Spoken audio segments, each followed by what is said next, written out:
¿Qué hace uno de los hombres más ricos de España de rodillas frente a una casa en ruinas, llorando como un niño perdido en medio de los suburbios de Madrid? El sol implacable de agosto caía a plomo sobre las calles olvidadas de Vallecas, levantando un polvo seco que asfixiaba la respiración. Pero Alejandro Otero no sentía el calor. A sus 54 años, el presidente del Grupo Otero, un imperio inmobiliario que había sobrevivido a la brutal crisis del ladrillo de 2008, sentía que el corazón se le detenía en el pecho. Frente a él, a pocos metros de distancia, entre los escombros de lo que hace 19 años fue su humilde pero feliz hogar, había dos mujeres. Bueno, una mujer que parecía un espectro y una joven. La casa iba a ser demolida al día siguiente para dar paso a un nuevo complejo residencial de su propia empresa. Alejandro solo había querido despedirse del único lugar donde alguna vez fue verdaderamente feliz, antes de que el dinero y la traición lo envenenaran todo. Pero el destino le tenía preparada una emboscada macabra. La mujer mayor estaba sentada en el suelo de baldosas rotas, recostada contra una pared agrietada. Llevaba ropa raída, y su cabello, otrora brillante y sedoso, ahora era una maraña opaca que le cubría la mitad del rostro. Parecía haber perdido la razón, mirando al vacío con unos ojos que no veían nada. Alejandro la miró con una mezcla de horror y asco. ¿Era esto una broma pesada del universo? Justo en ese momento, pasos apresurados resonaron en el patio polvoriento. «Mamá, ¿estás bien? Respira, mamá, por favor». Una chica de no más de 19 años llegó corriendo, con la respiración entrecortada y el rostro bañado en sudor. Se arrodilló junto a la mujer, sacó apresuradamente un inhalador de su bolsillo y se lo colocó en la boca. La mujer tosió violentamente, un sonido ronco y doloroso que hizo eco en las paredes desnudas, antes de empezar a calmar su respiración. Alejandro se quedó petrificado, incapaz de dar un paso atrás o adelante, escondido a medias detrás del marco de la puerta oxidada. La chica, al escuchar el leve crujido de los zapatos de cuero italiano de Alejandro contra los escombros, giró la cabeza bruscamente. En ese preciso instante, el tiempo se detuvo para el magnate. El corazón de Alejandro dio un vuelco tan violento que tuvo que apoyarse en la pared para no caer. La luz del sol madrileño se reflejó en los ojos de la joven. No eran negros ni marrones comunes. Eran de un color avellana grisáceo, una tonalidad extraña y única. Y allí, justo debajo de su ojo izquierdo, había dos pequeños lunares alineados.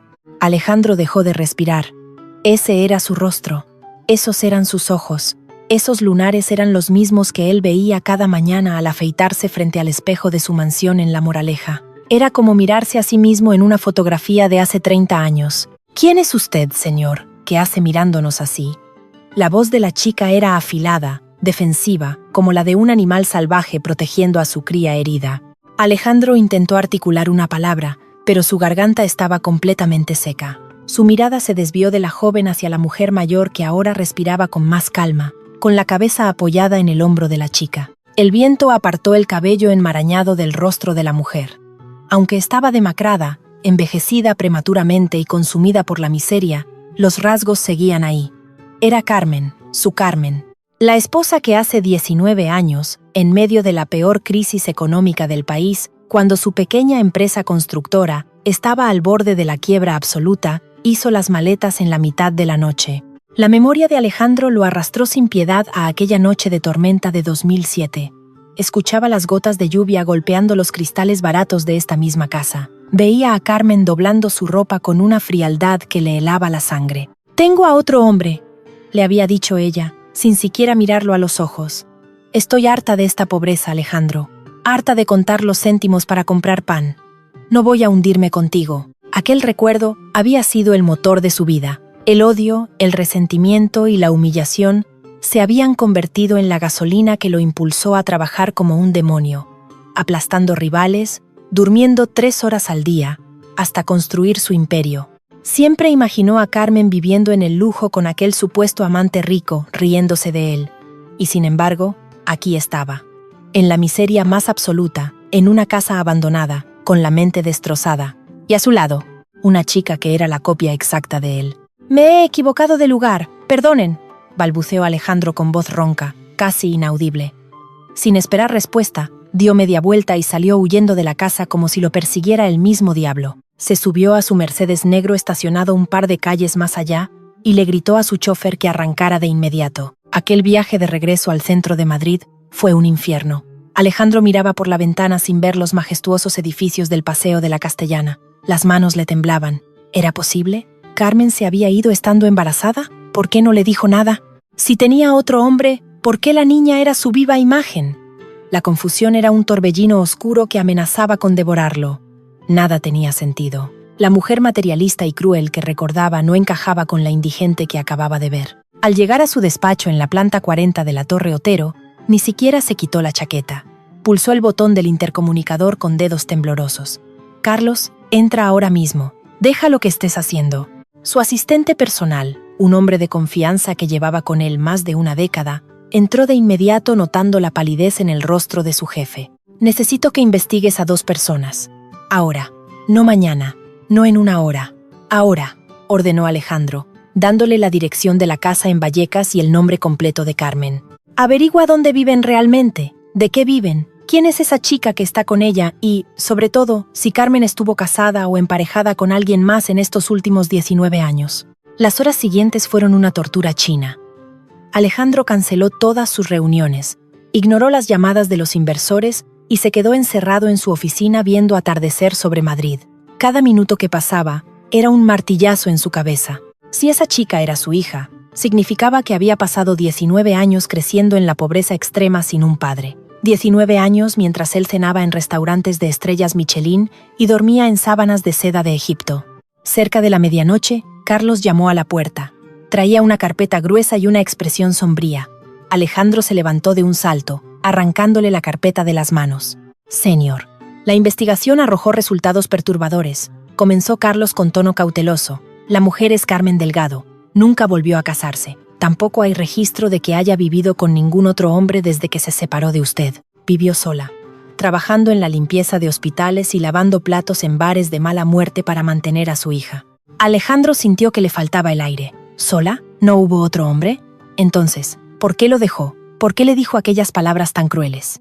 «La chica se llama Lucía», continuó el asistente, y su voz bajó un tono, adquiriendo un matiz de compasión que a Alejandro le dolió en el alma. «Tiene 19 años. Los registros médicos muestran que a los 3 años fue diagnosticada con leucemia aguda». El mundo de Alejandro dejó de girar.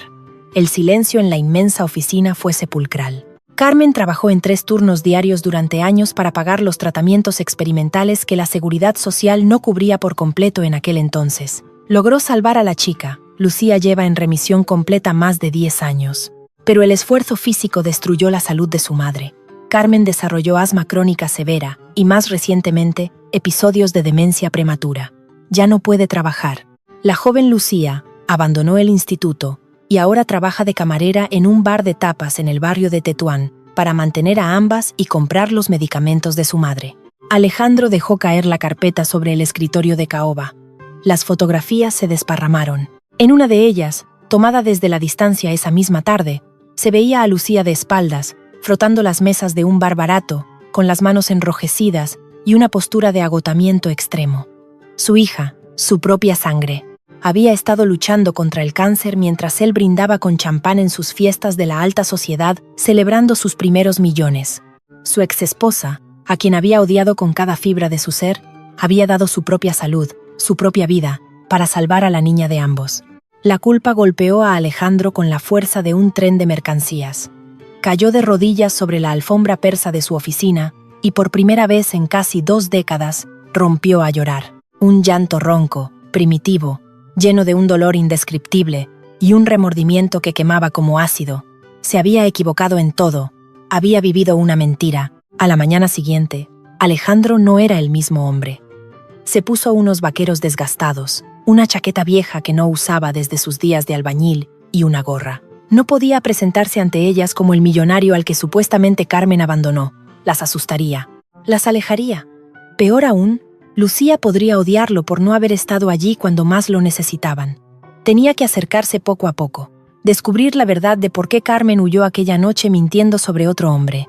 Condujo un coche modesto de alquiler hasta el humilde apartamento en Tetuán donde vivían ahora.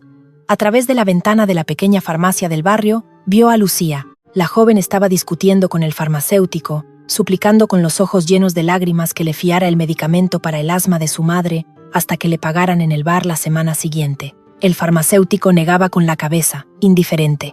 Alejandro sintió que la rabia y el dolor le partían el pecho en dos. Esperó a que Lucía saliera, cabizbaja, arrastrando los pies hacia su casa.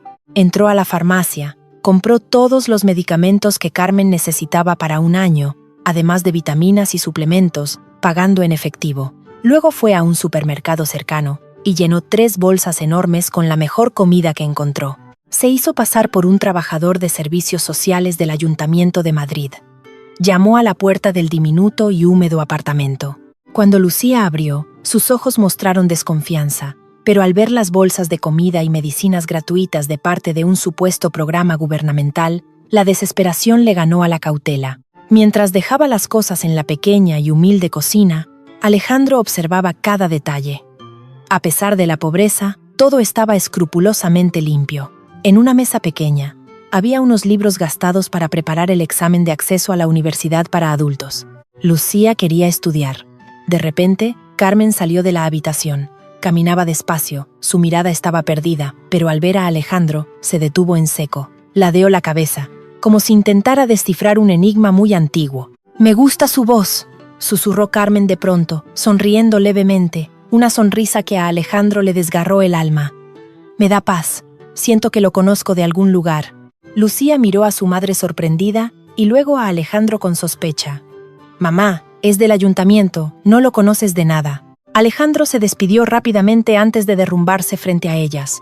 Salió al pasillo oscuro del edificio sintiendo que no podía respirar. Tenía que recuperar a su familia, pero necesitaba saber el secreto que Carmen guardaba en esa mente nublada. Pasaron los días, y las visitas del supuesto trabajador social se hicieron frecuentes. Alejandro arreglaba las tuberías rotas, instalaba estufas para el inminente invierno madrileño y traía comida. Lucía empezaba a confiar en él, bajando sus defensas. Le contaba lo duro que era estudiar de noche y trabajar de día, pero que su madre siempre le decía que su padre, a quien no conocía, había sido un hombre maravilloso, un héroe hecho de luz, y que por eso ella no le guardaba rencor por no estar. Esa noche, Alejandro volvió a su coche aparcado en la oscuridad, llorando de pura impotencia. Su esposa, sin memoria, le seguía diciendo a su hija que él era un héroe. Todo era un rompecabezas macabro. Pero Alejandro no sabía que no era el único que rondaba el barrio de Tetuán. Al otro lado de la calle, oculta en las sombras de un portal, una mujer elegante fumaba un cigarrillo, observando cada movimiento del coche de Alejandro. Valeria, la viuda de un poderoso banquero y la mujer que había financiado en la sombra los primeros grandes proyectos de Alejandro hace 19 años, sonreía con malicia. «Vaya, vaya, Alejandro», murmuró Valeria, apagando el cigarrillo con la punta de su zapato de diseño. «Así que la zorra sobrevivió, y tiene una cachorra. ¡Qué interesante!». Valeria sacó su teléfono y marcó un número. La voz al otro lado respondió al instante. «Quiero que averigües todo sobre una niñata llamada Lucía Delgado. Estudia, trabaja, a qué hora sale, con quién habla, todo. Hace 19 años dejé un cabo suelto. Esta vez voy a cortarlo de raíz». ¿Qué oscuro secreto de la crisis de 2008 unía a Valeria con la huida repentina de Carmen? ¿Y qué plan letal estaba a punto de ponerse en marcha contra la inocente Lucía? El frío prematuro de noviembre comenzaba a colarse por las rendijas de las ventanas mal selladas del apartamento en Tetuán. Alejandro Otero, el hombre que controlaba un imperio inmobiliario de miles de millones de euros, se encontraba arrodillado en el suelo de linóleo desgastado, apretando tornillos con una llave inglesa oxidada para reparar un viejo radiador eléctrico. Llevaba las manos manchadas de grasa y polvo, vestido con el mismo buzo de trabajo raído que había comprado en un mercadillo de las afueras. Para el mundo, era un magnate despiadado. Para Lucía y Carmen, era simplemente Tomás, el trabajador social del ayuntamiento al que le habían asignado su caso. Mientras ajustaba la última tuerca, Alejandro observaba de reojo a Lucía. La joven estaba sentada a la pequeña mesa del comedor, encorvada sobre unos apuntes de biología iluminados por una bombilla parpadeante. La luz mortecina acentuaba las ojeras violáceas bajo sus ojos avellana, los mismos ojos que Alejandro veía en el espejo cada mañana. Lucía sostenía el bolígrafo con la mano izquierda y de vez en cuando se golpeaba suavemente el labio inferior con el extremo del plástico mientras pensaba en la solución a un problema. Era el mismo tic nervioso que él tenía desde niño. Cada vez que descubría una nueva similitud, el corazón de Alejandro se encogía por la culpa. Habían pasado 3 semanas desde su primer encuentro en la casa en ruinas de Vallecas. 3 semanas viviendo una doble vida que lo estaba consumiendo por dentro. Durante el día, Se sentaba en salas de juntas de cristal y acero, tomando decisiones que afectaban la economía de toda la ciudad, pero su mente siempre estaba en este pequeño y humilde piso. Vaciaba sus propias cuentas bancarias secretamente, comprando los medicamentos más caros para el asma de Carmen, llenando la despensa de alimentos nutritivos y adquiriendo libros de texto nuevos para Lucía, haciéndolos pasar siempre por donaciones del gobierno o excedentes de programas sociales. Lucía suspiró profundamente y cerró el libro de biología de golpe, frotándose los ojos irritados por el cansancio. Alejandro se puso en pie, limpiándose las manos en un trapo sucio. «Ya está listo el radiador», dijo él, forzando una sonrisa afable. «Debería calentar bien esta noche. No pueden permitirse pasar frío con los pulmones de tu madre en ese estado». Lucía lo miró. Su expresión era una mezcla de gratitud y una desconfianza crónica, esculpida por años de sobrevivir en la pobreza. Se levantó y caminó hacia él, ofreciéndole un vaso de agua del grifo. «Gracias, Tomás», murmuró ella. «Pero sigo sin entenderlo. Llevo años lidiando con los servicios sociales. Nunca nadie nos había prestado tanta atención. Vienes casi todos los días. Arreglas nuestras cosas. Traes libros que huelen a imprenta nueva. Nadie en el ayuntamiento hace esto por una familia de Tetuán. ¿Por qué nos ayudas tanto?» Alejandro tomó el vaso, sintiendo el cristal frío contra su palma sudorosa. Tragó saliva, buscando una mentira creíble en el abismo de su mente. Yo también tuve una infancia difícil, Lucía», mintió a medias. «Mi madre enfermó cuando yo era joven. Nadie nos ayudó. Tuve que arreglármela solo, trabajando de día y estudiando de noche, igual que tú. Cuando vi tu expediente, cuando vi lo duro que luchas por tu madre, me vi reflejado. Es solo mi trabajo, pero a veces uno no puede evitar involucrarse un poco más». Los ojos de la joven se suavizaron por una fracción de segundo, y asintió lentamente, aceptando la explicación. Alejandro sintió una punzada de alivio, pero también un asco profundo hacia sí mismo. Le estaba mintiendo a su propia hija mirándola a la cara. Quería gritarle la verdad, quería abrazarla y decirle que nunca más tendría que fregar mesas en un bar, que era la heredera de una de las fortunas más grandes de España.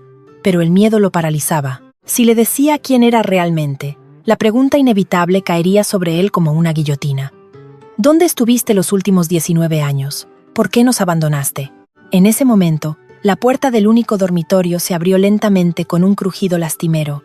Carmen apareció en el umbral. Llevaba un camisón desteñido y una rebeca de lana echada sobre los hombros huesudos. Su mirada, casi siempre perdida en los laberintos de la demencia prematura, parecía inusualmente enfocada esta noche. Avanzó hacia la pequeña sala de estar arrastrando los pies. Alejandro contuvo la respiración, como hacía siempre que Carmen estaba cerca. La mujer que alguna vez fue el amor de su vida, la dueña de su corazón y de sus sueños más humildes, ahora era una sombra frágil. «Mamá, deberías estar en la cama», dijo Lucía, acercándose rápidamente para sostenerla por el codo. Carmen no prestó atención a su hija. Sus ojos estaban fijos en Alejandro. Caminó hasta quedar a escasos palmos de él. Alejandro sentía el olor a jabón barato y a enfermedad que emanaba de ella, un contraste desgarrador con los perfumes franceses que él solía respirar en sus círculos sociales. Carmen levantó una mano temblorosa y la acercó al rostro de Alejandro, deteniéndose a milímetros de su mejilla sin llegar a tocarla. «Tienes unos ojos muy tristes, Tomás», susurró Carmen con una voz rasposa pero cargada de una extraña ternura, como los de alguien que ha perdido algo muy valioso y no sabe cómo encontrarlo. Alejandro sintió que las lágrimas pugnaban por salir. Tragó el nudo de su garganta y forzó una voz serena. «Todos hemos perdido algo, señora Carmen». Ella bajó la mano y se giró hacia la ventana que daba a la calle oscura. De repente, comenzó a tararear. Era una melodía suave, melancólica y sin letra. Una canción de cuna improvisada. El mundo entero se detuvo para Alejandro. El ruido del tráfico lejano, el zumbido de la nevera vieja, la respiración de Lucía, todo desapareció. Esa melodía, él la había compuesto. Hace casi 20 años, en la antigua casa de Vallecas, sentado en el borde de la cama con una guitarra española prestada, mientras Carmen acariciaba su propio vientre plano, soñando con el futuro. Era la canción secreta de su matrimonio, la canción que él le había prometido tocar para su primer hijo. Sin darse cuenta de lo que hacía, los labios de Alejandro comenzaron a moverse. Una voz áspera y rota salió de su garganta, uniéndose al tarareo de Carmen, completando la melodía con la armonía exacta que él había creado 2 décadas atrás. Carmen dejó de tararear bruscamente. Se giró hacia él, con los ojos muy abiertos, casi desorbitados por el shock. La neblina de su mente pareció despejarse por un segundo milagroso e inquietante. Su respiración se agitó. ¿Cómo? ¿Cómo sabes cómo sigue?, preguntó Carmen, retrocediendo un paso, llevándose las manos al pecho como si buscara proteger su corazón acelerado. Nadie sabe cómo sigue. Solo él la sabía. Solo mi Alejandro. Lucía se interpuso entre ambos, alarmada por la repentina alteración de su madre. «Mamá, cálmate, le hará daño a tus pulmones. Tomás seguro la ha escuchado en la radio o algo así». «No, no está en la radio», jadeó Carmen, y un ataque de tos violenta se apoderó de su cuerpo débil. Lucía actuó rápido, agarrando el inhalador y administrando la medicación mientras guiaba a su madre de vuelta al dormitorio, lanzando una mirada de confusión y reproche a Alejandro por haberla alterado. Alejandro se quedó solo en el pequeño comedor, temblando de pies a cabeza. Ella lo recordaba. En lo más profundo de su mente rota, el amor que compartían seguía vivo, resistiéndose a morir bajo el peso de los años y la enfermedad. Tenía que decirle la verdad a Lucía. No podía esperar más.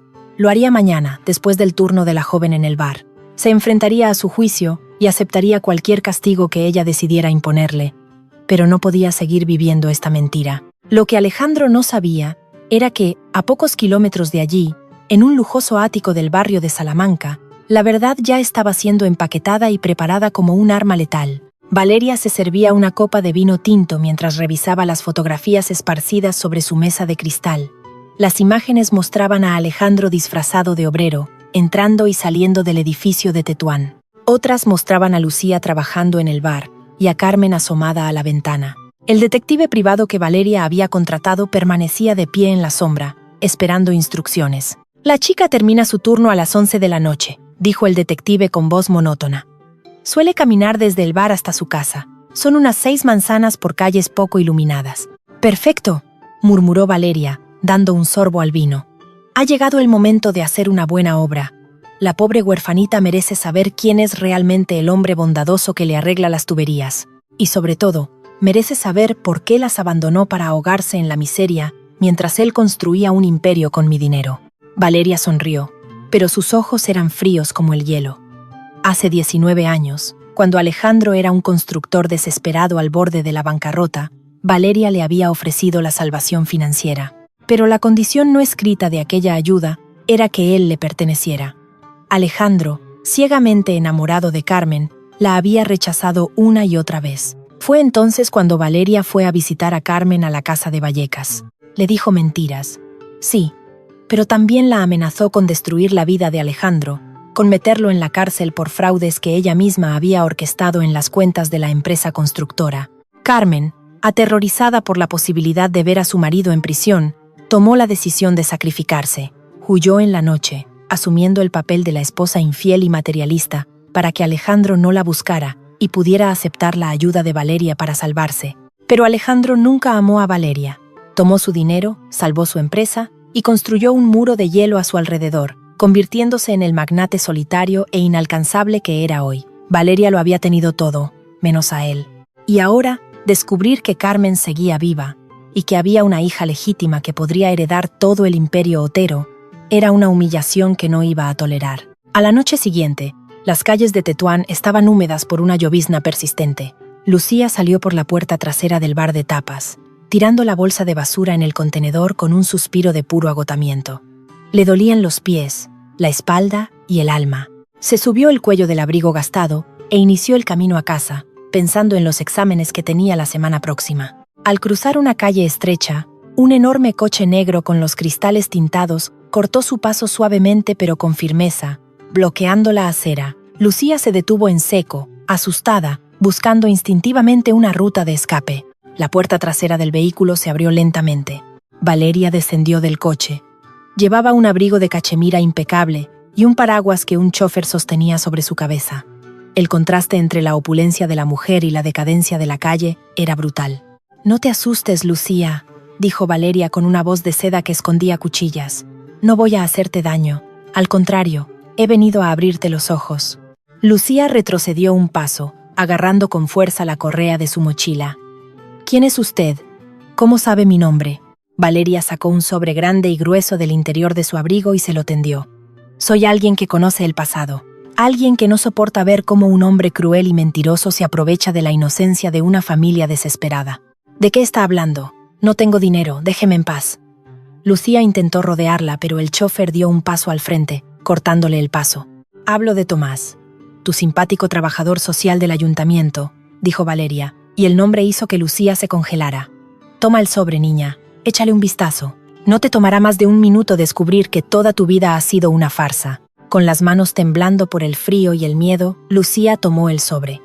Lo abrió con torpeza bajo la luz amarillenta de una farola parpadeante. Dentro había una revista económica de tirada nacional, fechada unos meses atrás. En la portada, un hombre de traje impecable posaba con gesto autoritario frente a la maqueta de un rascacielos. El titular rezaba: Alejandro Otero, el rey del ladrillo que sobrevivió a la crisis. Lucía miró la fotografía. Era Tomás, sin el buzo gastado, sin la suciedad en las manos, con el pelo bien cortado y una mirada implacable que ella nunca le había visto. Él no se llama Tomás, susurró Valeria, acercándose hasta quedar a un palmo del rostro pálido de Lucía. Es Alejandro Otero, el dueño del grupo Otero. Tiene una fortuna estimada en más de 2.000 millones de euros. Lucía no podía respirar. La llovizna mojaba la revista en sus manos, pero ella no sentía nada. ¿Por qué? ¿Por qué se disfraza para vernos? ¿Qué quiere de nosotras? Balbuceó, con la mente girando a 1000 por hora. Oh, niña dulce e ingenua, rió Valeria, una risa cruel y seca. Él no ha venido a ayudaros por caridad. Ha venido a limpiar su sucia conciencia. Ese hombre tan generoso que te compra los libros es tu padre. El hombre que se casó con tu madre, la embarazó, y cuando llegaron las deudas y la crisis, la echó a patadas a la calle porque se había enamorado del poder y del dinero. Te dejó tirada para convertirse en lo que es hoy. Y ahora, 19 años después, juega a ser el salvador porque le aburre su mansión vacía. El mundo entero colapsó sobre los hombros de Lucía. Las palabras de Valeria resonaban como explosiones en sus oídos. Su padre. El hombre que había provocado que su madre se destruyera la salud limpiando suelos para curarla de la leucemia. El hombre que tenía miles de millones mientras ellas mendigaban por una pastilla para respirar, y el muy cobarde se había infiltrado en su casa vestido de pobre para mirarlas desde su trono de hipocresía. El asco, la ira, la rabia más absoluta y devastadora brotaron del interior de Lucía, quemando sus venas como lava ardiente.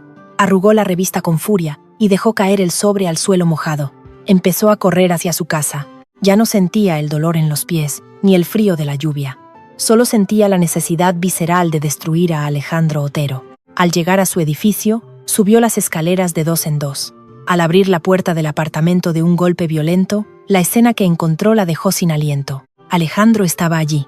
Había llegado hacía apenas unos minutos, habiendo convencido al portero de que lo dejara pasar con el pretexto de dejar unas medicinas. Estaba en la pequeña cocina, sacando un pastel de una caja de pastelería para sorprender a Lucía por haber aprobado un examen del que ella le había hablado. Llevaba su ridículo buzo de obrero. Al escuchar el estruendo de la puerta, Alejandro se giró con una sonrisa cálida. Lucía, llegas empapada. Te he traído un detalle, pensé que... El sonido de la caja de pastelería estrellándose contra la pared ahogó sus palabras. Lucía se había abalanzado sobre él, arrancándole la caja de las manos y arrojándola con una furia irracional. El pastel se hizo pedazos contra los azulejos mugrientos. Alejandro retrocedió, impactado, levantando las manos. Lucía, ¿qué ocurre? ¿Te han hecho daño? No me llames así, no te atrevas a decir mi nombre, gritó ella con una voz que parecía desgarrar su propia garganta. Estaba empapada, temblando, y sus ojos avellana, idénticos a los de él, lo miraban con un odio tan puro y absoluto que Alejandro sintió que se ahogaba. Lucía metió la mano en el bolsillo de su abrigo mojado, sacó la revista arrugada que Valeria le había dado y se la lanzó a la cara. La revista golpeó el pecho de Alejandro y cayó al suelo, abierta por la portada. El magnate miró el papel. Su propia cara, arrogante y poderosa, le devolvía la mirada desde el suelo encharcado. El color huyó del rostro de Alejandro. La habitación comenzó a dar vueltas. Había sido descubierto. La verdad desnuda y cruel estaba allí, flotando en el aire húmedo del diminuto piso de Tetuán. ¿Ibas a decirme alguna vez la verdad, señor Otero?, escupió Lucía, marcando cada sílaba con veneno. ¿Ibas a confesarme que eres el cobarde asqueroso que dejó a mi madre en la calle estando embarazada para irse a hacer millones? ¿Qué tipo de enfermo psicópata se disfraza de obrero para venir a burlarse de la miseria de la familia que él mismo destruyó? No, No es cierto, Lucía, por favor, déjame explicarte. Alejandro intentó dar un paso hacia ella, pero Lucía retrocedió como si él estuviera contagiado de una plaga. ¡No te acerques!, gritó Lucía, agarrando un cuchillo de cocina que descansaba sobre la encimera, apuntándolo hacia él con las manos temblorosas. Si das un solo paso, te juro que te mato. Lárgate de mi casa. Vuelve a tu mundo de cristal y déjanos morir en paz, maldito cobarde. Alejandro estaba atrapado. Miraba la hoja brillante del cuchillo temblando en las manos magulladas de su hija y sabía que cualquier palabra que dijera ahora sonaría a mentira. Valeria había dado el golpe primero y había envenenado la poca confianza que él había logrado construir. Pero antes de que pudiera intentar defenderse, un sonido terrible cortó el aire pesado de la habitación. Un golpe sordo proveniente del dormitorio, seguido de un jadeo agónico y ahogado. Carmen había intentado levantarse al escuchar los gritos, pero sus débiles pulmones no habían soportado la impresión. Alejandro y Lucía giraron la cabeza al mismo tiempo. A través de la puerta entreabierta, vieron el cuerpo frágil de Carmen desplomado en el suelo, retorciéndose mientras intentaba arrastrar aire hacia sus pulmones fallidos, con el rostro volviéndose peligrosamente azul. ¿Acababa la venganza de Valeria de cobrar su primera víctima mortal? ¿O podría Alejandro cruzar el abismo de odio de su hija para salvar a la mujer que nunca dejó de amar? El ruido sordo del cuerpo de Carmen, desplomándose contra el suelo de baldosas, destrozó el tiempo y el espacio en aquel diminuto piso de Tetuán. El eco del golpe pareció suspenderse en el aire viciado de la habitación, congelando la sangre en las venas de los presentes. Lucía soltó el cuchillo. El metal chocó contra el suelo con un tintineo agudo que rompió el hechizo de terror, y un grito animal, primitivo y desgarrador, brotó de lo más profundo de su garganta. «Mamá». Alejandro no lo pensó. El instinto, enterrado bajo 19 años de trajes a medida y reuniones de consejo, emergió con la fuerza de un volcán. Apartó a Lucía de un empujón ciego, sin importarle la furia de su hija, y se arrojó al suelo junto a la mujer que nunca había dejado de amar. Carmen se retorcía. Sus manos delgadas como ramas secas arañaban su propio cuello, buscando un aire que se negaba a entrar. Sus labios, habitualmente pálidos, estaban adquiriendo un tono azulado aterrador. Sus ojos, desorbitados por el pánico de la asfixia, buscaban el techo sin ver nada. Lucía cayó de rodillas al otro lado de su madre, llorando a mares, buscando torpemente el inhalador en los bolsillos de la bata de Carmen. Se lo colocó en la boca con manos temblorosas y apretó el mecanismo 1, 2, 3 veces. Pero Carmen no podía inspirar. El asma, combinada con el choque emocional de los gritos que había escuchado en la cocina, había provocado un broncoespasmo severo.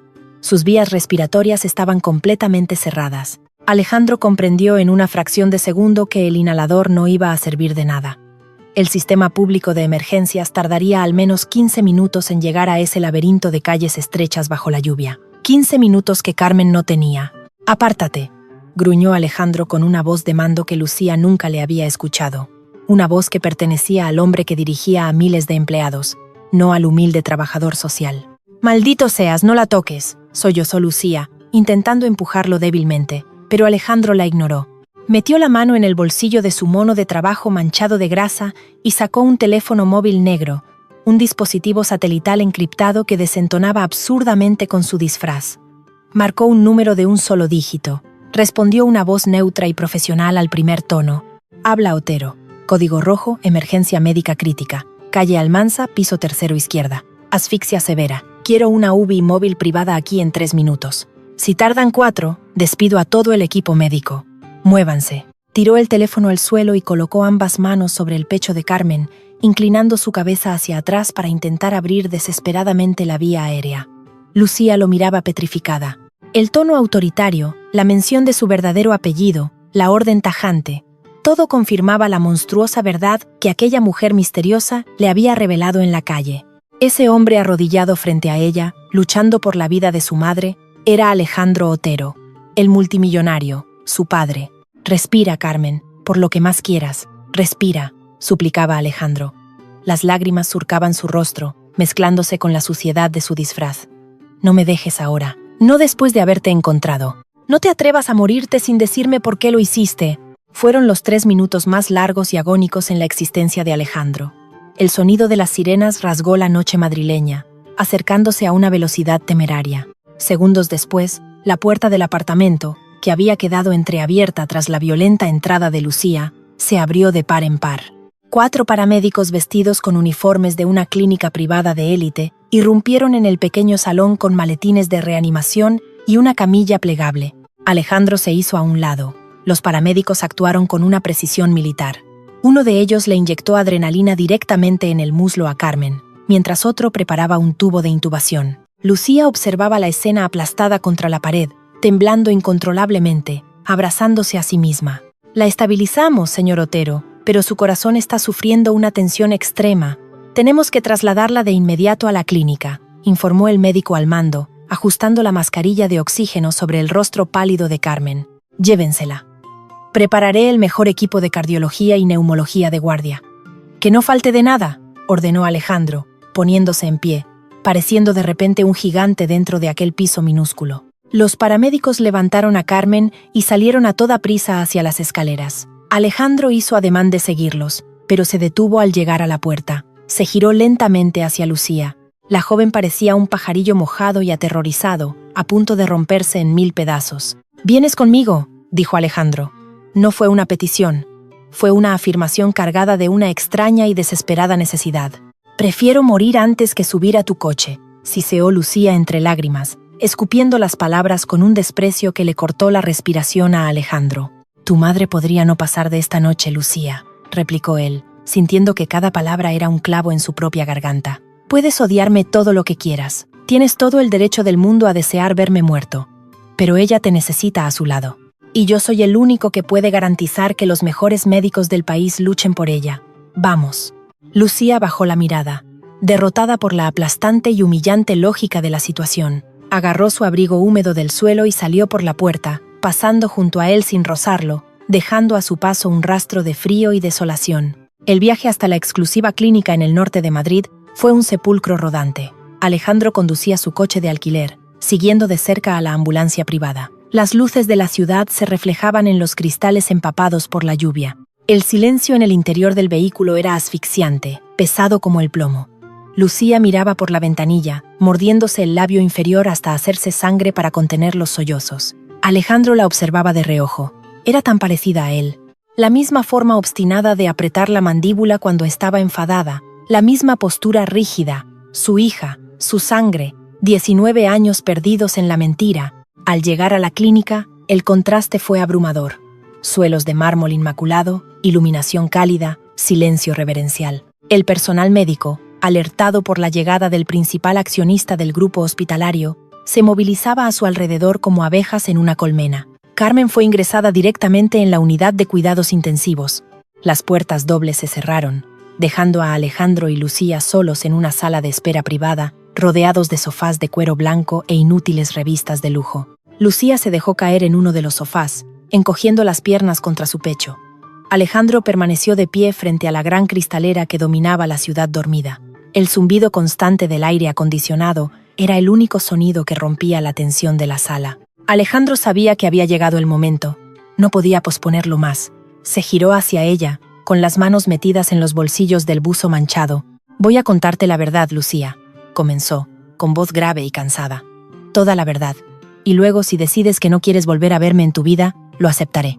Me marcharé y me aseguraré de que tú y tu madre no tengáis que preocuparos por el dinero nunca más. Pero tienes que escucharme». Lucía levantó la cabeza. Sus ojos estaban inyectados en sangre, rebosantes de un resentimiento amargo y profundo. «Habla», dijo fríamente. «Intenta convencerme de que no eres el monstruo que creo que eres». Alejandro tragó saliva. Viajó en el tiempo, retrocediendo a aquella noche oscura que había definido el resto de su existencia. Hace 19 años, tu madre y yo vivíamos en esa casa de Vallecas. Yo tenía una pequeña constructora. Había apostado todo lo que teníamos en un proyecto que salió mal. Estábamos ahogados en deudas. El banco iba a embargarnos la casa. Recibía llamadas de acreedores a todas horas, amenazándome. Yo trabajaba de sol a sol, desesperado, intentando mantenernos a flote. Amaba a tu madre más que a mi propia vida. Creía que juntos podríamos superar cualquier cosa. Hizo una pausa, frotándose el rostro con las manos curtidas. Pero una noche, regresé a casa bajo una tormenta terrible. Al abrir la puerta, encontré a Carmen haciendo las maletas. No lloraba. No parecía triste. Tenía una expresión fría, como si yo fuera un extraño. Le pregunté qué hacía. Y ella me miró directamente a los ojos y me dijo que me dejaba, Me dijo que estaba harta de la pobreza, harta de contar los céntimos. Me dijo que tenía a otro hombre, alguien con dinero, alguien que podía darle la vida que yo le estaba negando. Lucía arrugó el ceño sacudiendo la cabeza. Mientes. Mi madre nunca diría algo así. Ella odia el dinero, odia la ambición desmedida. Te juro por mi vida que esas fueron sus palabras exactas, exclamó Alejandro, dando un paso hacia ella, con la voz rota por una angustia antigua y mal curada. Me hundió en la miseria absoluta. Me dejó allí, en esa casa vacía, con el corazón destrozado. Al día siguiente descubrí que había desaparecido del barrio. Nadie sabía dónde estaba. Yo creí su mentira, Lucía. Creí que se había ido con un millonario a vivir la gran vida mientras yo me pudría en las deudas. El silencio volvió a adueñarse de la sala. Lucía miraba a Alejandro, buscando cualquier resquicio de falsedad en su rostro demacrado. Pero solo veía a un hombre roto, reviviendo un trauma insoportable. El odio me salvó, continuó Alejandro en un susurro. La rabia de imaginarla riéndose de mí con otro hombre me dio una fuerza monstruosa. Acepté la ayuda financiera de unos inversores dudosos, trabajé como un demonio, aplasté a quien se puso en mi camino y construí el imperio que tengo ahora. Quería ser tan inmensamente rico que un día ella viera mi nombre en los periódicos y se arrepintiera de haberme abandonado.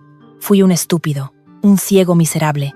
¿Y cómo explicas lo de ahora?, preguntó Lucía, su voz perdiendo un poco del filo cortante, dejando asomar la confusión. ¿Por qué viniste disfrazado? ¿Por qué no tocaste a la puerta y dijiste la verdad desde el primer día? Alejandro cerró los ojos, recordando el impacto brutal de aquella tarde en Vallecas. Fui a despedirme de la casa vieja antes de demolerla, y las encontré. Las vi en la miseria absoluta. Investigué. Descubrí que tu madre nunca tuvo otro hombre, que trabajó limpiando basura para curarte de la leucemia. Descubrí que tú existías, que eras mi hija, que la mujer que yo creía una traidora se había inmolado para salvar a nuestra niña, y me aterré. Abrió los ojos y fijó su mirada atormentada en Lucía. Fui un cobarde, Lucía. Tenía pánico de presentarme ante ustedes como el millonario al que Carmen supuestamente había abandonado. Tenía miedo de que tu madre me rechazara en su locura, de que tú me escupieras a la cara por no haber estado allí cuando tenías cáncer. Quería acercarme a ustedes, cuidarlas, darles todo lo que no pude darles antes, pero ganándome su confianza primero. Fui un imbécil. Jugué a ser un dios benevolente disfrazado de pobre, cuando en realidad solo era un padre aterrado intentando comprar el tiempo que había perdido. Lucía se quedó sin aliento.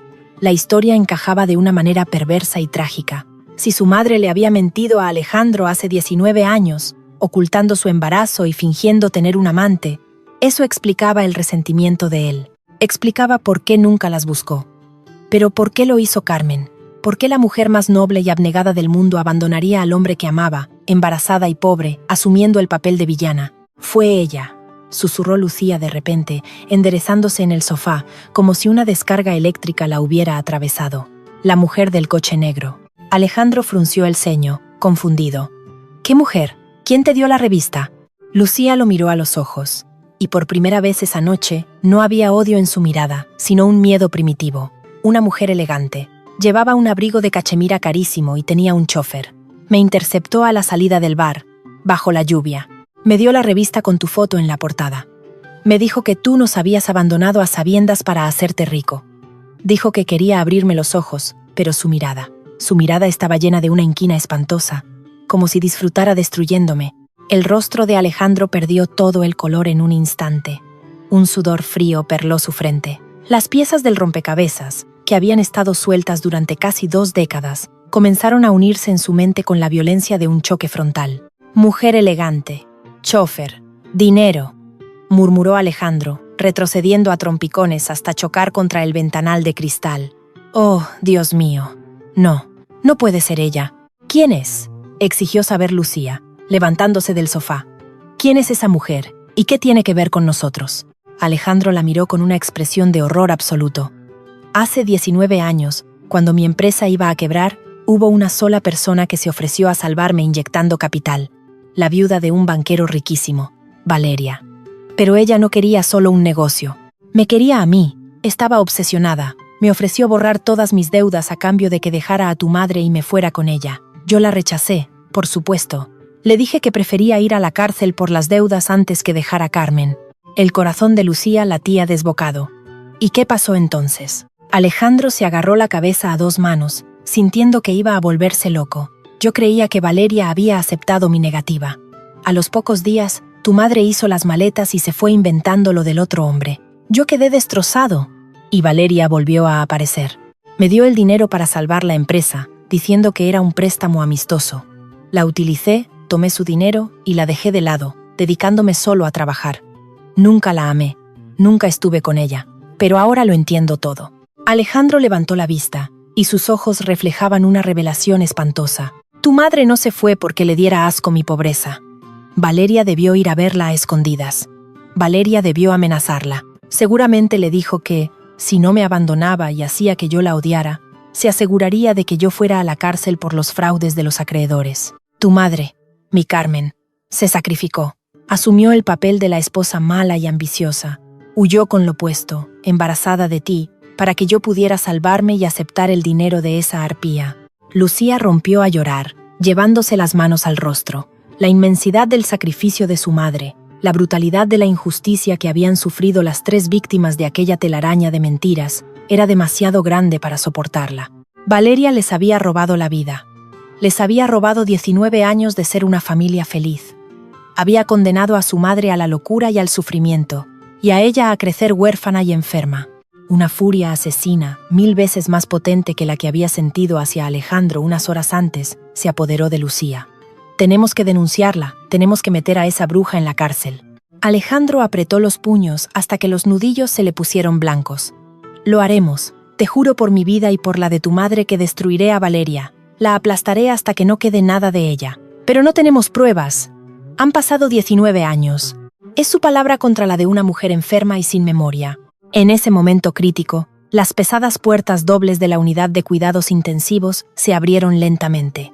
El jefe de cardiología, un hombre de rostro cansado y expresión solemne, avanzó hacia ellos. Alejandro y Lucía corrieron a su encuentro, con el alma en vilo.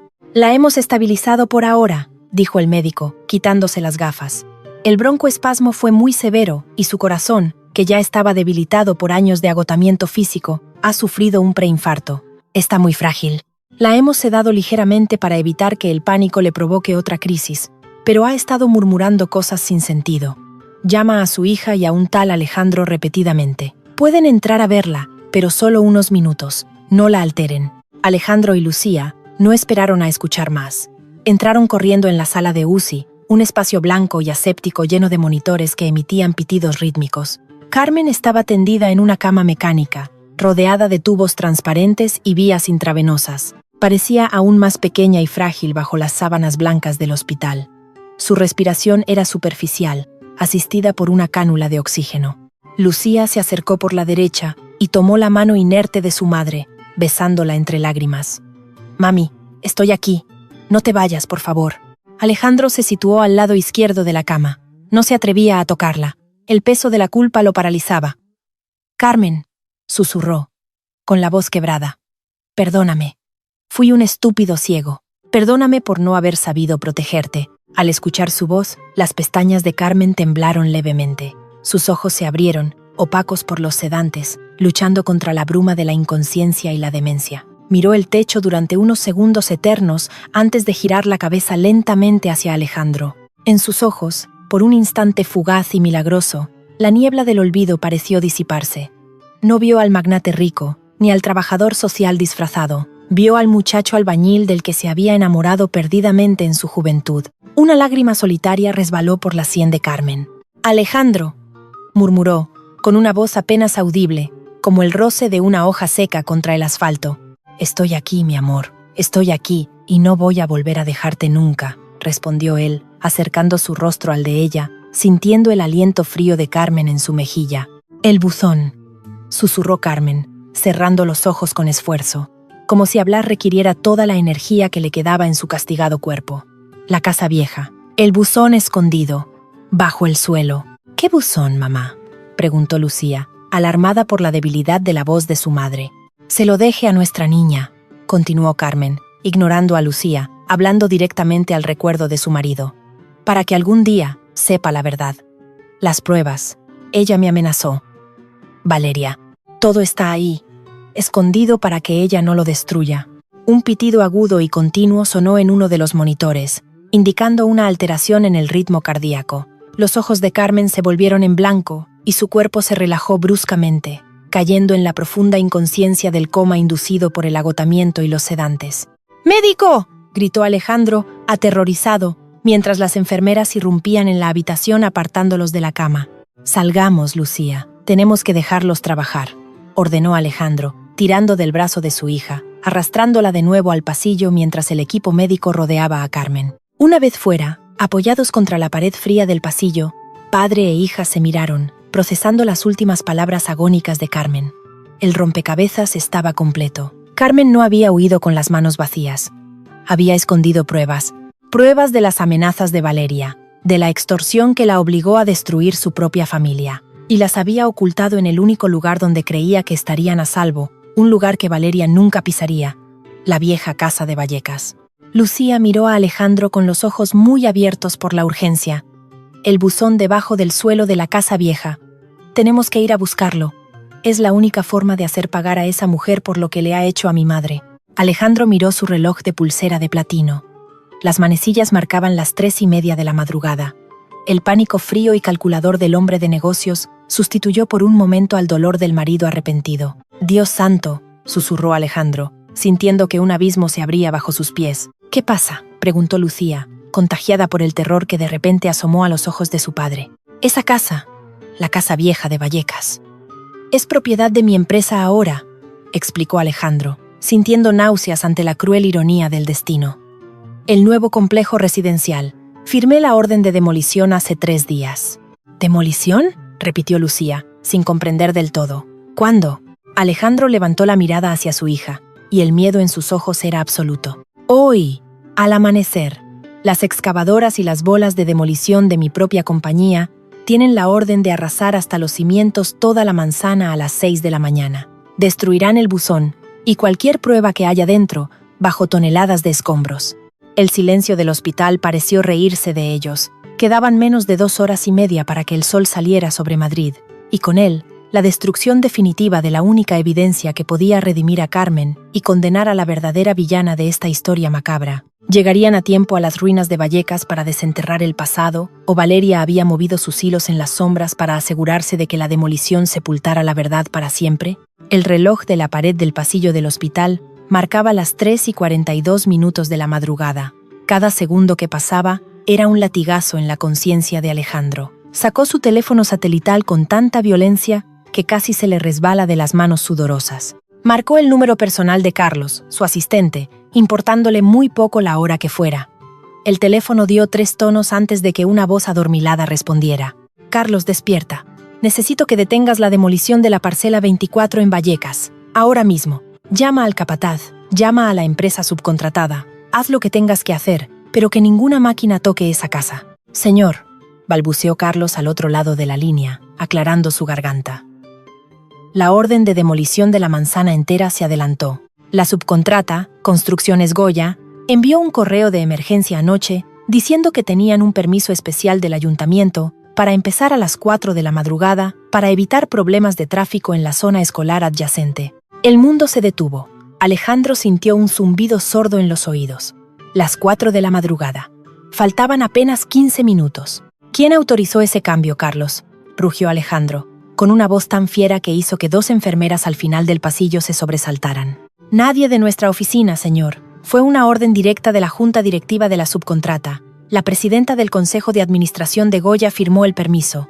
Una tal Valeria Montenegro». Alejandro colgó el teléfono. El nombre de Valeria flotó en el aire aséptico del hospital como una nube de gas tóxico. Ella lo sabía. Valeria sabía que Carmen seguía viva. Sabía de la existencia de Lucía, y de algún modo retorcido y calculador, sabía que en esa casa en ruinas se escondía la llave de su propia destrucción. La demolición no era una obra más del Imperio Otero. Era el último clavo en el ataúd de la verdad. Valeria iba a sepultar las pruebas bajo toneladas de escombros de hormigón antes del amanecer. «Tenemos que irnos, Lucía». «Ya», ordenó Alejandro, agarrando a su hija por el brazo con una urgencia febril. Lucía, que había escuchado la mitad de la conversación, tenía el rostro pálido como la cera. «¿Qué pasa? ¿No podemos detenerlos? Tú eres el dueño de todo eso. Diles que paren». Valeria ha adelantado la demolición. Empiezan en 15 minutos. Esa víbora controla la empresa que ejecuta la obra. Si no llegamos nosotros, destruirán la casa y el buzón para siempre. Corrieron hacia el ascensor, dejando atrás la puerta cerrada de la unidad de cuidados intensivos, donde Carmen libraba su propia batalla contra la muerte. Salieron al aparcamiento subterráneo de la clínica. El eco de sus pasos resonaba contra el hormigón. Alejandro abrió la puerta del modesto coche de alquiler y se deslizó en el asiento del conductor. Lucía subió al asiento del copiloto, abrochándose el cinturón con manos que no dejaban de temblar. El trayecto por la autopista M30 fue una carrera suicida contra el tiempo y la muerte. Alejandro pisaba el acelerador a fondo. El motor rugía, forzado más allá de sus límites, mientras el vehículo cortaba la llovizna fina y persistente que envolvía Madrid en una bruma fantasmal. Las luces naranjas de las farolas pasaban como ráfagas borrosas. En el interior del coche, el silencio era absoluto y denso. Lucía miraba de reojo al hombre que conducía. El perfil de Alejandro estaba tenso, la mandíbula apretada hasta hacer rechinar los dientes, los ojos fijos en la carretera mojada. Llevaba ropa sucia de obrero, pero la ferocidad en su mirada era la de un rey dispuesto a incendiar su propio reino para salvar a los suyos. Lucía sentía un torbellino de emociones contradictorias que le revolvían el estómago. Toda su vida había odiado la figura ausente de su padre. Horas antes, había descubierto que ese padre era un multimillonario al que consideraba un monstruo de egoísmo. Pero ahora, viéndolo arriesgar su vida conduciendo como un loco para salvar el legado de la mujer que amaba, la barrera de odio que Lucía había construido comenzaba a resquebrajarse, revelando una herida profunda y sangrante que solo anhelaba una explicación, un perdón. Al tomar la salida hacia Vallecas, el paisaje urbano cambió. Los altos edificios de oficinas dieron paso a bloques de viviendas antiguos y calles estrechas. A medida que se acercaban a la manzana de la antigua casa, un resplandor ámbar parpadeante iluminó el cielo oscuro. «No, no, no», murmuró Alejandro, golpeando el volante con la palma de la mano. Al girar la última esquina, la pesadilla se hizo realidad. Dos gigantescas excavadoras oruga estaban posicionadas frente a la valla de alambre que delimitaba el perímetro de la obra. Los potentes focos halógenos de las máquinas cortaban la oscuridad, iluminando la fachada agrietada de la pequeña casa de Vallecas. El rugido ensordecedor de los motores diésel ahogaba cualquier otro sonido. Un grupo de obreros con cascos amarillos y chalecos reflectantes se movía por el barro, preparando el terreno. El brazo metálico de la excavadora principal ya estaba elevado, listo para dejar caer su peso demoledor sobre el techo de tejas podridas. Alejandro detuvo el coche con un frenazo brusco en medio de la calle, sin importarle bloquear el paso. Salió del vehículo antes de que éste se detuviera por completo y echó a correr hacia la valla, chapoteando en los charcos de barro. Lucía corrió detrás de él, con el corazón latiéndole en la garganta. ¡Atrás! ¡Apaguen las máquinas!, rugió Alejandro, agitando los brazos. Saltó por encima de un montón de escombros y se plantó frente a la excavadora principal, interponiéndose directamente en la trayectoria de la maquinaria pesada. El operador de la cabina hizo sonar una bocina atronadora y frenó la máquina con brusquedad, levantando una nube de polvo y barro húmedo. Un hombre corpulento, con un plano enrollado bajo el brazo y la cara roja de furia, se acercó a paso rápido hacia Alejandro. Era el capataz de la obra. «¡Pero tú estás loco, chaval!», gritó el capataz, intentando empujar a Alejandro fuera del camino. «Vas a hacer que te maten. Lárgate de aquí. Esta es una zona de demolición restringida». «Soy Alejandro Otero», bramó él, con una autoridad que hizo retroceder al capataz medio paso. «Soy el presidente del Grupo Otero, los dueños de estos terrenos. Ordeno que se detenga esta demolición de inmediato». El capataz parpadeó, confundido, escudriñando de arriba a abajo al hombre que tenía delante. Vio a un individuo empapado, con un buzo manchado de grasa de motor, con los ojos inyectados en sangre y aspecto de vagabundo. El capataz soltó una carcajada ronca y despectiva. «Sí, claro, y yo soy el rey de España. Mira, Majara, no sé de qué manicomio te has escapado, pero tengo órdenes estrictas de la dirección de empezar a demoler a las 4 en punto. Nos pagan un bono enorme por terminar antes del amanecer, así que te largas por las buenas, o llamo a la policía para que te saquen a rastras». Alejandro no tenía tiempo para discutir. La desesperación le dio una fuerza inusitada. Agarró al capataz por las solapas del chaleco reflectante, levantándolo casi en vilo. «Escúchame bien, imbécil. Llama a tu jefe. Llama a quien te dé la gana. Pero si esa pala toca un solo ladrillo de esta casa, te juro que pasarás el resto de tu vida en la cárcel por homicidio, porque no pienso moverme de aquí». El capataz forcejeó, logrando soltarse, y levantó una mano hacia los operadores de las máquinas, indicándoles que esperaran. Murmurando maldiciones, sacó un walkie-talkie y un teléfono móvil, alejándose unos metros para hacer una llamada. Alejandro se giró hacia Lucía. La lluvia le resbalaba por el rostro, pero sus ojos brillaban con una determinación feroz. «Entremos, rápido, antes de que cambien de opinión o llamen a los guardias». Se deslizaron por un hueco en la valla metálica y corrieron hacia la casa. Al cruzar el umbral de la puerta de madera podrida, el olor a humedad, a polvo viejo y a abandono los envolvió. Para Lucía, era solo un lugar decrépito. Para Alejandro, era el cementerio de su juventud. Las paredes, despojadas de pintura, parecían llorar. El suelo de madera crujía bajo sus pies, quejándose tras casi 2 décadas de soledad. «¿Dónde?», susurró Lucía, encendiendo la linterna de su teléfono móvil para perforar la oscuridad absoluta del interior. Mamá dijo debajo del suelo, pero no dijo en qué habitación. Alejandro cerró los ojos un instante. Su mente viajó casi 20 años atrás. Se vio a sí mismo joven, con las manos llenas de callos, riendo con Carmen en el dormitorio principal. Recordó un invierno especialmente duro en el que no tenían dinero para la calefacción. Habían guardado sus escasos ahorros bajo una tabla suelta del suelo para que nadie los robara. «En nuestra habitación», dijo Alejandro, abriendo los ojos. «En el cuarto del fondo. Ella lo habría escondido en el mismo lugar donde guardábamos el dinero cuando éramos jóvenes. Era nuestro escondite secreto». Caminaron apresuradamente por el pasillo estrecho. Entraron en la última habitación. El techo tenía un agujero inmenso por donde entraba el agua de lluvia, formando un charco en el centro de la estancia. El suelo de parqué antiguo estaba levantado en varias zonas por la humedad. Alejandro se arrodilló junto a la pared que daba al este. Aquí. Era la 4ª tabla contando desde la ventana. Empezó a golpear el suelo con los nudillos.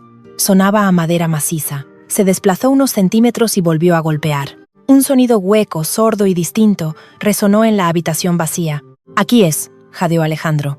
Lucía se arrodilló a su lado, iluminando la zona con la linterna.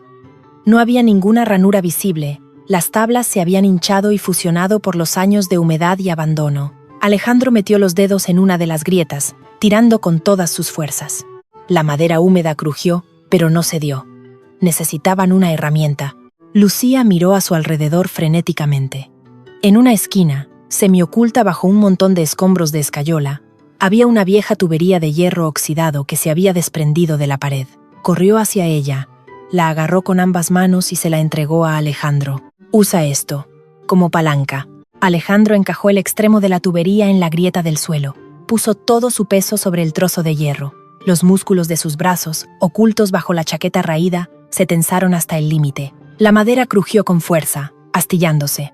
Con un último tirón brutal, una gran sección de las tablas del suelo saltó por los aires, revelando un hueco oscuro y polvoriento entre los cimientos de la casa. Lucía acercó la luz de la linterna. Allí, cubierto de polvo denso, telarañas y tierra húmeda, había un antiguo buzón de correos metálico, de aquellos que se colgaban en las puertas de las casas bajas en los años 90. Estaba oxidado, pero su estructura de hierro macizo parecía intacta. «Lo encontramos», susurró Lucía, con la voz entrecortada por las lágrimas. «La prueba de que mamá nunca te traicionó. Todo está aquí dentro». Alejandro metió las manos en el agujero. Sus dedos temblaban al tocar el metal frío. 19 años de dolor, de mentiras, de odio envenenado, todo estaba encerrado en esa caja herrumbrosa. Al tirar de ella para sacarla de su escondite, sintió que pesaba como el plomo. La sacó a la superficie y la depositó suavemente sobre el suelo de madera. En ese preciso instante, el ensordecedor ruido de las excavadoras en el exterior cesó abruptamente. El silencio que siguió fue tan repentino y absoluto que resultó antinatural. Los focos halógenos que iluminaban la fachada a través de la ventana se apagaron de golpe, sumiendo la habitación en una oscuridad densa, apenas mitigada por el débil haz de luz del teléfono de Lucía. Alejandro levantó la cabeza, alerta. El instinto de supervivencia le erizó el vello de la nuca. Algo no iba bien. El capataz no apagaría las máquinas por orden de un loco disfrazado de obrero. De repente, el sonido de unos pasos pesados y rítmicos cruzó el pasillo de entrada de la casa. No eran los pasos torpes de un obrero en botas de goma. Eran pasos deliberados, seguros. Alguien acababa de entrar en la casa. Un foco cegador, mucho más potente que la linterna del teléfono, se encendió desde el marco de la puerta de la habitación. deslumbrando a Alejandro y a Lucía. Tuvieron que taparse los ojos con las manos. La luz iluminó la silueta de dos hombres corpulentos, vestidos con trajes oscuros impecables que desentonaban brutalmente con la ruina del lugar. Uno de ellos sostenía una gruesa barra de acero macizo. El otro empuñaba un arma corta con silenciador, apuntando directamente al pecho de Alejandro. Desde la oscuridad del pasillo, a espaldas de los matones, el inconfundible sonido de unos tacones de aguja golpeando el suelo de madera podrida resonó con una elegancia macabra. «Vaya, vaya, qué estampa tan conmovedora», dijo una voz de mujer, suave como la seda pero fría como el hielo polar. «Una reunión familiar en la casa de los horrores. Qué poético, Alejandro. Siempre fuiste un romántico incurable». Valeria Montenegro dio un paso adelante, entrando en el cono de luz. Llevaba una gabardina negra entallada y unos guantes de piel carísimos. Su rostro maduro, esculpido por cirujanos de élite, mostraba una sonrisa despiadada. Sus ojos oscuros se fijaron en el buzón oxidado que descansaba en el suelo, entre Alejandro y Lucía. «Me informaron de que había un loco deteniendo mi demolición. Supe enseguida que eras tú, querido», ronroneó Valeria, haciendo un gesto a sus hombres para que avanzaran un paso más. «He esperado 19 años para borrar este lugar de la faz de la tierra. Pero debo agradecerles que hayan hecho el trabajo sucio por mí y hayan desenterrado esa vieja basura. Ahora, levántense muy despacio, den un paso atrás y entreguen el buzón. Oh, juro por Dios que tu preciosa hija no saldrá viva de esta habitación». El silencio en la habitación en ruinas era tan denso que casi se podía palpar. La luz blanca y fría que emitía el teléfono de Lucía desde el suelo proyectaba sombras alargadas y monstruosas contra las paredes desconchadas, convirtiendo a Valeria y a sus dos matones en espectros gigantescos. Alejandro, movido por un instinto primario y feroz, se puso en pie lentamente, colocando su cuerpo por delante del de su hija, formando un escudo humano de carne y hueso. Levantó las manos a la altura de los hombros, mostrando sumisión, pero sus ojos grises ardían con una furia homicida que jamás había sentido en sus 54 años de vida. Valeria rió. Fue una carcajada suave, melódica, desprovista de cualquier rastro de humanidad. Avanzó un paso, sorteando un charco de agua sucia con la elegancia de quien camina por la alfombra roja del Teatro Real. «¡Qué escena tan predecible!», susurró Valeria, ladeando la cabeza para observar a Alejandro, el gran héroe protegiendo a su pequeña bastarda. «Me conmueves, de verdad, aunque debo admitir que tu disfraz de obrero andrajoso le da un toque excesivamente dramático a la situación. ¿Dónde quedó el impecable magnate de los negocios que yo misma fabriqué?» Alejandro tragó saliva, calculando la distancia entre el cañón del arma con silenciador que empuñaba el matón y su propio pecho. Apenas 3 metros. No había margen de error. «¿Por qué, Valeria?», preguntó Alejandro, su voz ronca resonando en el vacío de la casa podrida. «¿Por qué tanta crueldad?». «Rechace tu dinero al principio». «Sí, rechace acostarme contigo». «¿Era eso? ¿Tu orgullo herido justificaba destruir la vida de una mujer inocente y condenar a mi hija a nacer en la miseria?». Valeria suspiró, un sonido de falso aburrimiento, y se quitó lentamente el guante de cuero de la mano derecha, dedo por dedo. «No te equivoques, Alejandro. El amor no tuvo nada que ver en esto», dijo Valeria, mirando sus uñas perfectamente esmaltadas. «Tú eras un activo, el mejor caballo de carreras de toda la ciudad. Tenías el talento, la ambición, la visión para dominar el mercado inmobiliario de este país. Pero tenías un defecto imperdonable. Eras un sentimental. Amabas a esa asquerosa criada con la que te casaste. Ella era tu ancla, tu debilidad. Si te hubiera dejado con ella, te habrías hundido en la quiebra conformándote con las sobras. Yo necesitaba que tuvieras hambre, necesitaba que tuvieras odio». Lucía, aún arrodillada en el suelo, temblaba de pies a cabeza. El pánico le agarrotaba los músculos, pero la rabia que sentía al escuchar a aquella bruja hablar de su madre le devolvió la cordura. Su mano derecha estaba apoyada a escasos centímetros de su teléfono móvil, cuya linterna seguía encendida. Movió los dedos milímetro a milímetro, rezando para que los matones no se fijaran en ella. Con un roce casi imperceptible sobre la pantalla de cristal, abrió la aplicación de grabación de voz y pulsó el botón rojo. «Fuiste a verla», dedujo Alejandro, apretando los dientes hasta que sintió el sabor a sangre en las encías. «¿Qué le dijiste para obligarla a dejarme? Ella me amaba. Jamás me habría abandonado solo por miedo a la pobreza». Valeria sonrió, una sonrisa tan afilada que parecía poder cortar el aire. «Fue tan fácil que casi me dio lástima», confesó la viuda, dando otro paso, sus tacones clavándose en la madera podrida. Fui a esta misma casa asquerosa una mañana en la que tú estabas suplicando una prórroga en el banco. Le enseñé a tu mujercita unos documentos contables muy convincentes. Eran falsos, por supuesto, creados por mis propios auditores. Demostraban que habías desviado millones a cuentas en paraísos fiscales y que estabas a punto de ser arrestado por fraude masivo. Alejandro sintió que el corazón se le encogía. Carmen. Su pobre y dulce Carmen, enfrentándose sola a esta serpiente. Le di 2 opciones, continuó Valeria, paladeando cada palabra. O se marchaba esa misma noche, rompiéndote el corazón, haciéndote creer que era una ramera interesada para que no la buscaras jamás. O yo entregaba esos documentos a la fiscalía y tú pasarías los próximos 20 años en una prisión de máxima seguridad, siendo violado y apaleado a diario. La pobre imbécil se lo creyó todo. Lloró, suplicó, y finalmente hizo las maletas. Se sacrificó por ti. ¿No es maravilloso el amor de los pobres? Tan trágico, tan inútil. Eres un monstruo, escupió Lucia desde el suelo, incapaz de contener el veneno que le quemaba la garganta. Eres un monstruo vacío y asqueroso. Mi madre vale 1000 veces más que tú. Valeria desvió la mirada hacia la joven. Por un instante, la máscara de frialdad aristocrática se rompió, revelando a la sociópata rabiosa que habitaba en su interior. Hizo un gesto seco con la cabeza hacia el matón que sostenía la barra de acero. «Cierra la boca de esa nina a golpes», ordenó Valeria. «Y luego coged la caja. Tenemos que irnos antes de que el sol despunte». El matón de la barra de acero avanzó.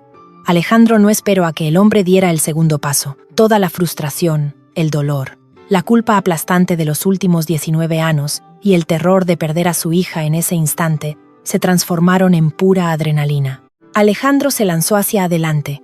No atacó al hombre de la barra que iba a por Lucía, sino al matón que empuñaba la pistola. Con el pie derecho, pateó con una violencia brutal la pesada tubería de hierro oxidado que había usado antes como palanca.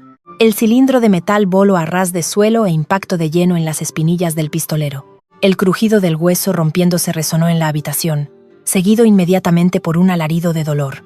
El hombre cayó de rodillas, y el cañón de la pistola se desvió un palmo. Alejandro se abalanzó sobre él como un león herido. Sus manos, endurecidas por años de trabajo físico en su juventud, agarraron la muñeca del sicario, retorciéndola hacia arriba con una fuerza desesperada. «¡Alejandro! ¡Cuidado!», gritó Lucia. El segundo matón había levantado la barra de acero macizo y se preparaba para descargarla sobre el cráneo de Alejandro. Lucía, movida por la misma rabia primaria que su padre, agarró un cascote pesado de escayola del suelo y se lo lanzó con todas sus fuerzas a la cara al hombre de la barra. El proyectil improvisado le golpeó en la frente. El matón gruñó, tambaleándose hacia atrás, con la sangre manándole del corte profundo sobre la ceja. Valeria, viendo que la situación se descontrolaba, retrocedió hacia el pasillo, con el rostro desfigurado por la ira. «Dispárale, idiota. Mátalo ya, chillo», perdiendo toda su compostura.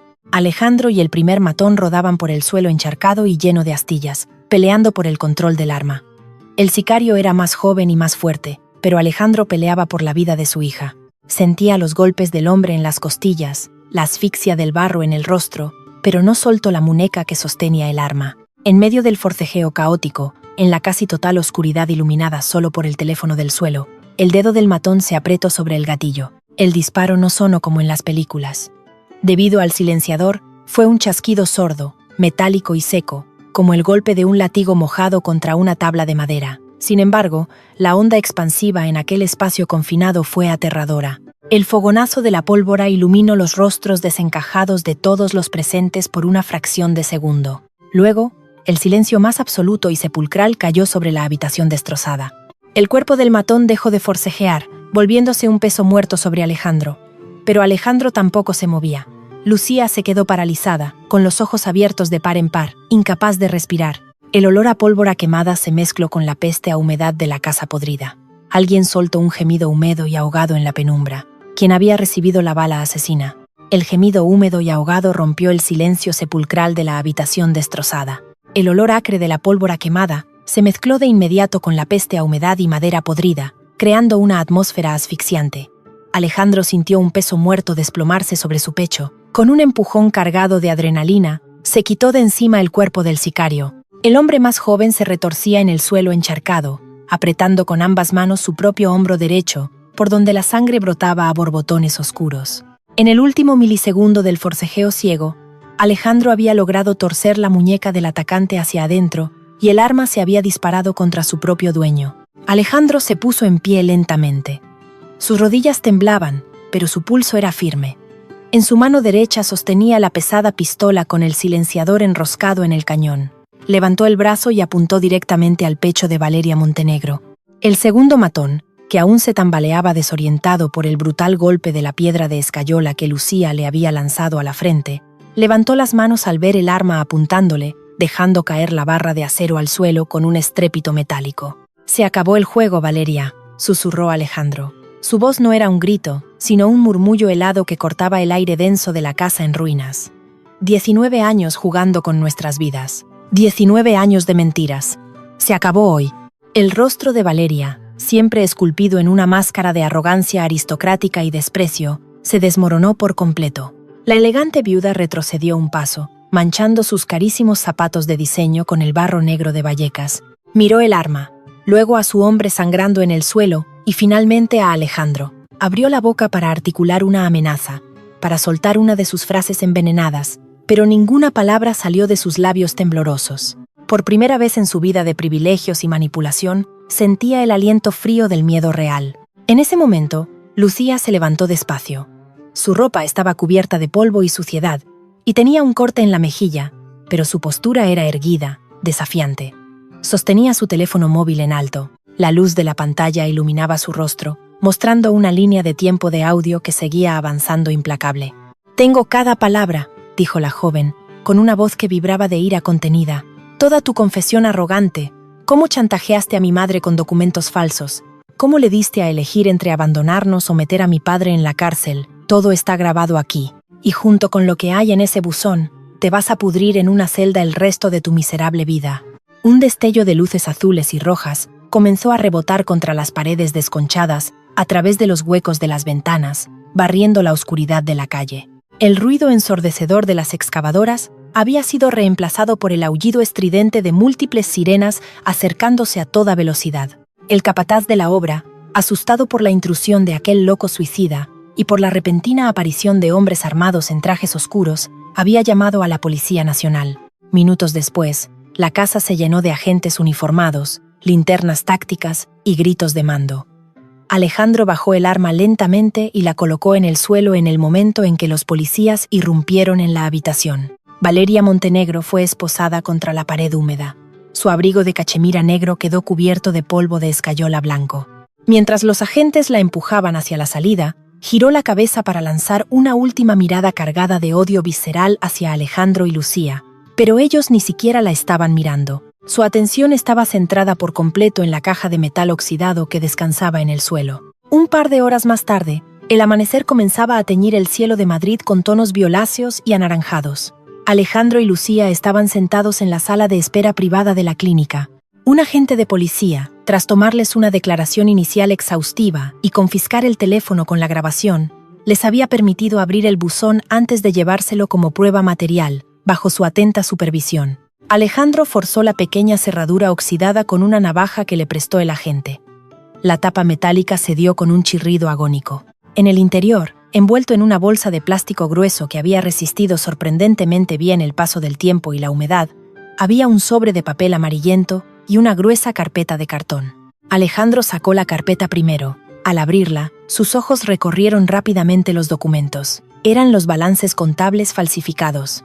Llevaban la firma falsificada de Alejandro y el sello de auditores que Valeria había comprado hace casi 2 décadas. Era la prueba irrefutable de la extorsión. Pero a Alejandro ya no le importaban los números.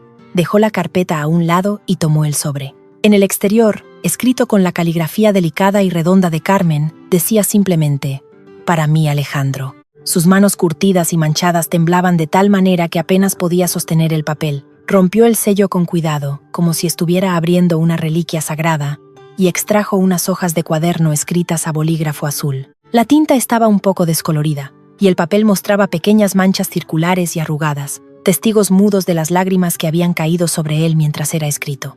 Alejandro comenzó a leer en voz alta, con un hilo de voz que se quebraba a cada sílaba. «Mi amado Alejandro, si estás leyendo esta carta, es porque la verdad por fin te ha encontrado. Perdóname por la crueldad de las palabras que tuve que decirte esta noche. Cada vez que te decía que estaba harta de nuestra pobreza, sentía que me arrancaban el corazón en vivo. Tú eres mi vida entera, el único hombre que he amado y que amaré jamás. Pero esa mujer, Valeria, vino hoy a casa. Me mostró papeles horribles. Me dijo que te enviarían a una prisión federal por fraudes que yo sé que tú nunca cometerías. Me dijo que te destruirían si yo no me marchaba y te hacía odiarme. Alejandro se detuvo. El pecho le subía y bajaba con espasmos dolorosos. Lucía se acercó a él, sentándose a su lado en el sofá de cuero blanco, apoyando la cabeza en el hombro de su padre por primera vez en su vida. Alejandro tomó aire y continuó la lectura. No podía permitir que te encerraran, mi amor. Eres un hombre bueno, un soñador, un constructor. Naciste para crear cosas hermosas, no para pudrirte en una celda. Así que me voy. Asumiré el papel de la villana. Llevaré el odio que me tengas como una cruz silenciosa, sabiendo que ese odio te mantendrá a salvo y te dará fuerzas para seguir adelante. Te dejo el camino libre para que esa mujer te salve de la ruina. Pero te ruego algo. No dejes que oscurezca tu alma. Sigue siendo la luz que yo conocí. Y por favor, si algún día descubres esto, no culpes a nuestra hija. La voz de Alejandro desapareció por completo. Lucía levantó la cabeza de golpe mirando el papel. Me voy con un secreto que no pude confesarte, terminaba la carta. Estoy esperando un hijo tuyo, nuestra niña. Me la llevo conmigo para protegerla de la maldad de esa mujer. La criaré contándole todos los días que su padre es un héroe, un hombre de luz, el mejor hombre del mundo. Amaré a esta niña por los dos, hasta el último aliento que me quede. Te amaré en el silencio de cada madrugada, Alejandro. Para siempre, tu Carmen. El silencio de la sala de espera fue roto por los sollozos desgarradores de ambos. Alejandro dejó caer las hojas y se cubrió el rostro con las manos. Lloró con la furia de un océano desatado, un llanto catártico y brutal que lavaba 19 años de veneno, de resentimiento equivocado, de soledad y de culpa. Se había convertido en un tirano de los negocios, intentando demostrarle su valía a una mujer que, en realidad, había entregado su propia vida, su salud y su cordura para salvarlo a él. Lucía rodeó el cuello de su padre con los brazos. Lo abrazó con una fuerza desesperada. El hombre que estaba a su lado no era el multimillonario arrogante de la portada de las revistas. Era el muchacho enamorado de Vallecas al que le habían robado su familia. «Papá», susurró Lucía, enterrando el rostro en el hombro de la chaqueta sucia de Alejandro. «Papá, perdóname por las cosas horribles que te dije». «No tengo nada que perdonarte, mi niña valiente», respondió él, besando el cabello desordenado de su hija, aferrándose a ella como a un salvavidas en medio del naufragio. «Nosotros somos las víctimas, pero se acabó. Te juro que se acabó el sufrimiento». Los meses que siguieron a aquella noche de tormenta y revelaciones transformaron el mundo de la familia Otero de manera radical. El juicio contra Valeria Montenegro fue el escándalo de la década en los círculos financieros y la alta sociedad madrileña. Con la confesión grabada, los documentos originales desenterrados y el testimonio de los matones que buscaron reducir sus condenas, el imperio de mentiras de la viuda se desmoronó como un castillo de naipes. Valeria fue condenada a 20 años de prisión por extorsión, fraude documental, falsedad, intento de homicidio y conspiración.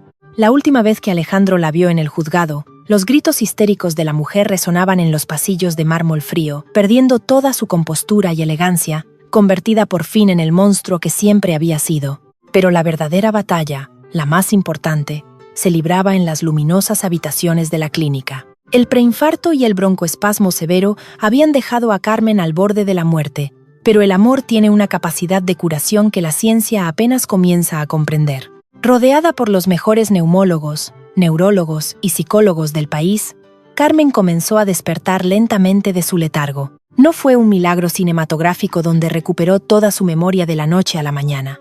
Fue un proceso lento, doloroso y hermoso a la vez. Cada día, sentada en una silla de ruedas junto a la gran ventana de su habitación, Alejandro le leía fragmentos de sus libros favoritos.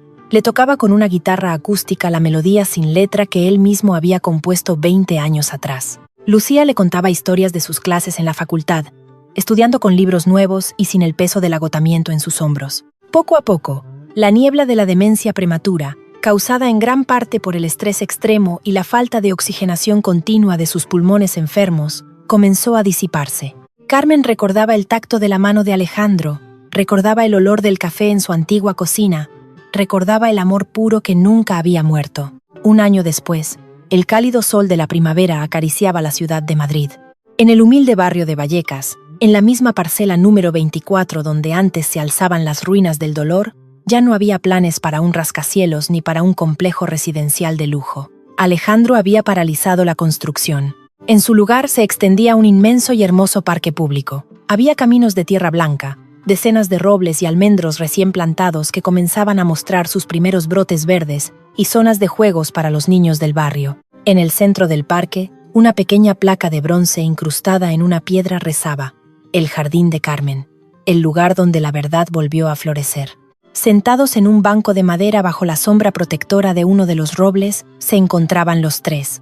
Carmen, con un vestido primaveral de colores suaves, respiraba profundamente el aire limpio de la mañana, sin necesidad de inhaladores.